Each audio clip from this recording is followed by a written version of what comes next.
Habari za wakati huu tena, mfuatiliaji wa Fupi Media, karibu tuangazie kile kilichojiri ulimwenguni, na wakati huu tuelekee huko Tel Aviv nchini Israel. Jina langu ni Ramadhani Fupi.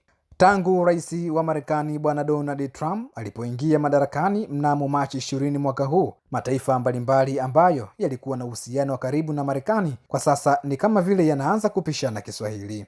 Wakati mzozo wa Mashariki ya Kati kati ya wanamgambo wa Hamas na Israel ukiendelea, tayari kuna baadhi ya mataifa yameanza kupishana lugha. Itakumbukwa rais wa Ufaransa bwana Emmanuel Macron siku chache zilizopita alitamka kwamba ifikapo mwezi wa 6 mwaka huu, basi taifa lake la Ufaransa litaitambua Palestina kama taifa huru ulimwenguni. Lakini kauli hii imepingwa vikali na waziri mkuu wa Israel bwana Benjamin Netanyahu, ambaye wakati huu anasimama na kusema kwamba hayupo tayari kuona kunaanzishwa taifa la Palestina. Emmanuel Macron, rais wa Ufaransa, alisema kwamba kutambulika kwa taifa la Palestina itasaidia kuwa na amani pamoja na kuisha kwa migogoro na vita vya mara kwa mara katika ukanda wa Mashariki ya Kati.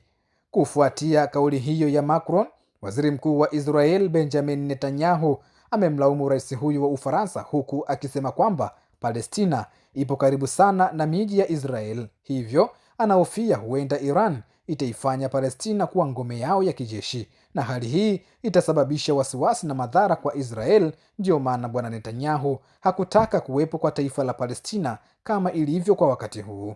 Benjamin Netanyahu amesema kwamba kitendo cha Palestina kutambuliwa kuwa taifa hii ni sawa na tuzo kubwa kwa ugaidi, ambapo kwa mujibu wa Netanyahu anasema kwamba hii itairahisishia Iran kuendesha shughuli zake za ugaidi na mashambulizi.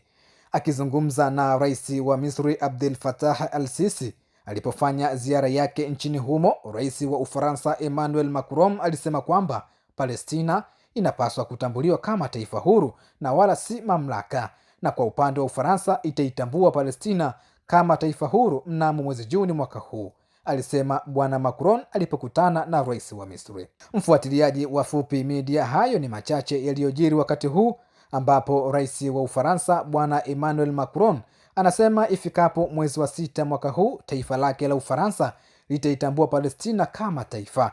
Lakini kwa upande wa Israel kupitia waziri mkuu wake bwana Benjamin Netanyahu, kwanza amemlaumu rais wa Ufaransa kufuatia kauli hiyo. Pia anasema kwamba hayupo tayari kuona kunaanzishwa taifa la Palestina. Basi mfuatiliaji, na wewe una nafasi ya kuchangia kuhusu hiki kinachoendelea Mashariki ya Kati. Pia usisahau kusubscribe, kulike, kushare na kukomenti. Mimi jina langu ni Ramadhani Fupi.